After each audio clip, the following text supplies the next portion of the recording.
The crowd froze in the middle of the busy avenue when one desperate cry echoed through the air, louder than the traffic, louder than the whispers, louder than the city itself.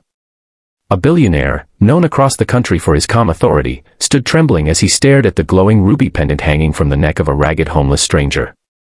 His face turned pale, his hands shook uncontrollably, and tears filled his eyes as one sentence escaped his lips. That pendant belonged to his son, a little boy who had disappeared without a trace nearly 25 years earlier. In a single heartbeat, the past collided with the present, and everyone watching realized they were witnessing something far greater than a chance encounter.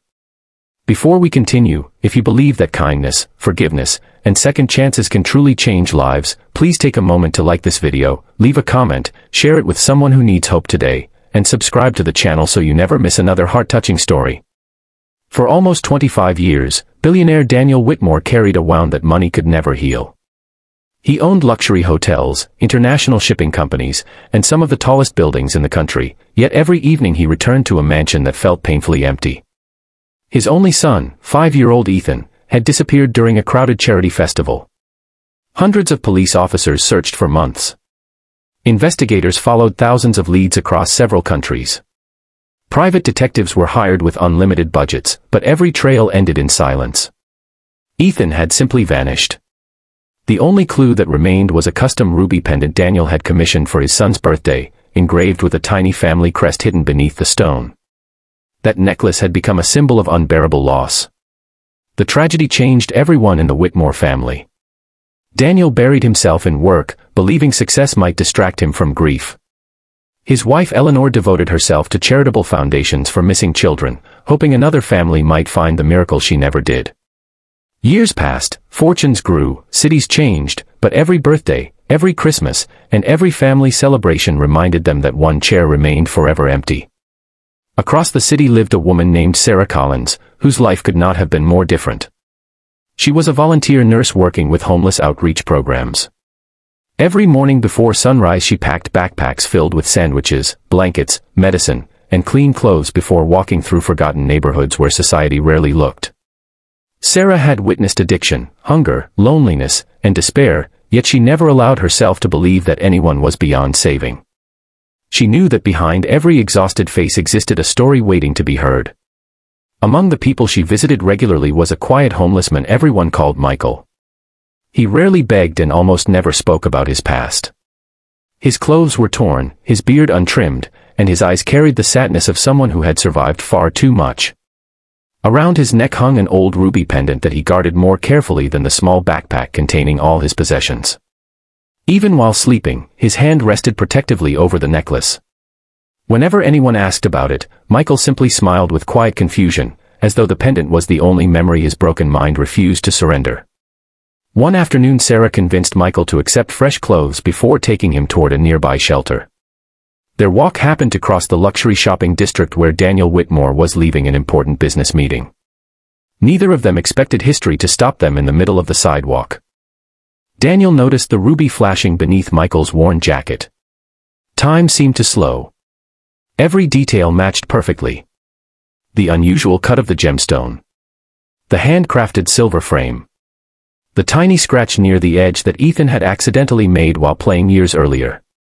Daniel rushed forward before his security team could stop him. His voice cracked with emotion as he stared at the necklace, unable to look away. The surrounding crowd quickly gathered, sensing that something extraordinary was unfolding. Sarah gently stepped between the frightened homeless man and the emotional billionaire, trying to calm the growing tension. She carefully removed the pendant so everyone could examine it more closely. Turning it over, she noticed something almost invisible beneath years of dirt. Using a tissue and a drop of water, she slowly cleaned the back of the pendant. Hidden beneath the ruby appeared an engraved family crest followed by the initials EW. Daniel collapsed to his knees. The crowd fell completely silent. For a brief moment, hope returned after 25 years.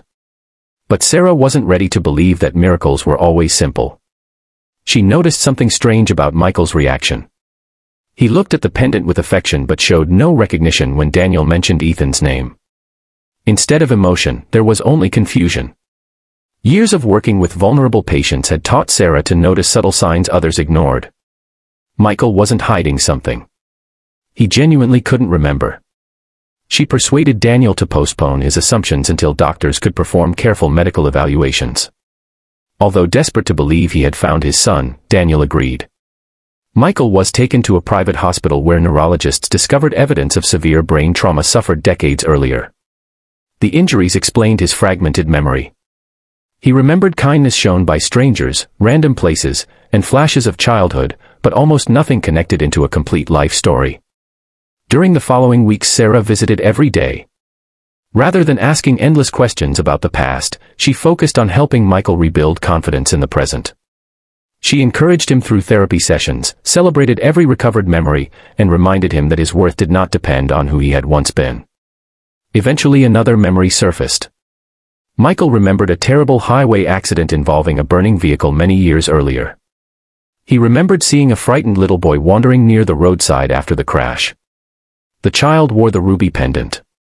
Michael, who had once worked as a truck driver before becoming homeless himself after losing everything, had rescued the injured child and carried him to a nearby farmhouse. Before emergency workers arrived, the terrified boy removed the pendant and insisted Michael keep it because it had brought good luck. Moments later, authorities evacuated everyone, and the child was transported elsewhere. Michael never learned the boy's name before his own life spiraled into hardship after injuries from the same accident destroyed his career. Investigators reopened forgotten records.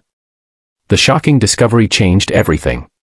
The boy Michael had rescued was not Daniel's missing son. He was another child involved in a completely different accident years after Ethan disappeared. The pendant itself, however, was undeniably Ethan's. Authorities soon uncovered evidence that a criminal trafficking group operating decades earlier had stolen valuables from missing children before selling them through underground networks. Somehow Ethan's pendant eventually reached the little accident victim Michael rescued, who later gifted it to the men who had saved his life.